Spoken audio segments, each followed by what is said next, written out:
বাংলাদেশের রাজনীতিতে এখন আর শুধু লাঠিসোঁটা বা তাত্ত্বিক বয়ানের জায়গা নেই।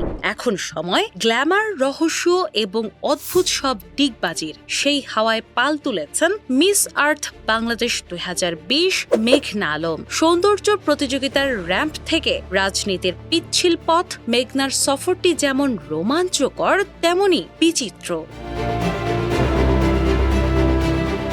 2025 সালের এপ্রিলে মেঘনা আলম যখন কথিত জাতীয় নিরাপত্তার দোহাই দিয়ে জেল হাজতে যান, তখন অনেকেই ভেবেছিলেন তার ক্যারিয়ার বোধহয় ওখানেই শেষ। কিন্তু না, তিনি ফিরে এসেছেন নতুন অবতারে। সৌদি রাষ্ট্রদূত ইসা ইউসুফ আল দুহাইলানের সাথে তার কথিত আংটি বদল ও গর্ভপাত সংক্রান্ত কাদা ছোঁয়াছুড়ি যখন কূটনৈতিক পাড়ায় চায়ের কাপে তুফান তুলছিল, মেঘনা তখন ব্যস্ত ছিলেন নিজের পলিটিক্যাল রিব্র্যান্ডিংয়ে।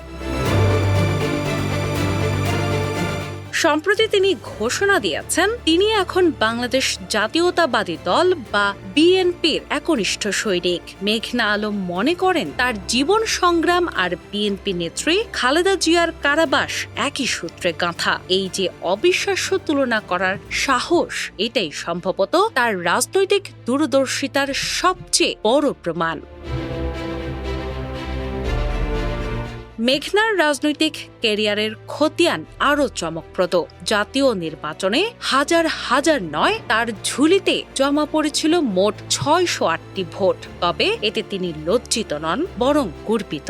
তার যুক্তি, বিনা প্রচারে টাকা খরচ না করে কোটি মানুষের হৃদয়ে জায়গা না পেলেও 608 জন মানুষের ভোট পাওয়া মানে হিমালয় জয়ের সমান। তিনি দাবি করেছেন 9 ভোট পাওয়ার প্রচারণাটি একটি গুজব এবং যারা তাকে নিয়ে হাসাহাসি করছে তাদের সবাইকে সাইবার অ্যাকশনের আওতায় এনে শায়েস্তা করবেন। যেন রাজনীতি মানেই ক্ষমতা আর বিরোধী মতকে দমানোর লাইসেন্স। মেঘনা আলম আগে গণ অধিকার পরিষদ নিয়ে মুগ্ধ ছিলেন। নুরুল হক নূরের সংগ্রামে নিজের ছায়া খুঁজে পেতেন। কিন্তু রাজনীতির হাওয়া বদলাতে সময় লাগে না। এখন তিনি তারেক রহমানের মাঝেও নিজের জীবনের চ্যালেঞ্জ খুঁজে পাচ্ছেন। এই যে দ্রুত আদর্শ পরিবর্তনের ক্ষমতা, একেই বোধহয় বলে পলিটিক্যাল ফ্লেক্সিবিলিটি।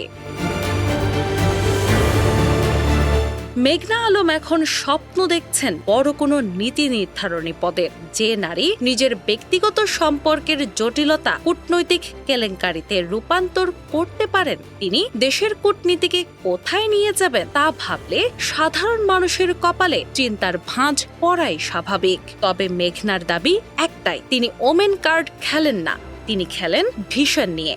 এখন দেখার বিষয় বিএনপির হাইকমান্ড এই ভিশনারি সুন্দরীকে দিয়ে রাজপথ কতটা গরম করতে পারে, নাকি 608 ভোটের রেকর্ডে তার রাজনৈতিক জীবনের সর্বোচ্চ চূড়া হয়ে রয়ে যায়।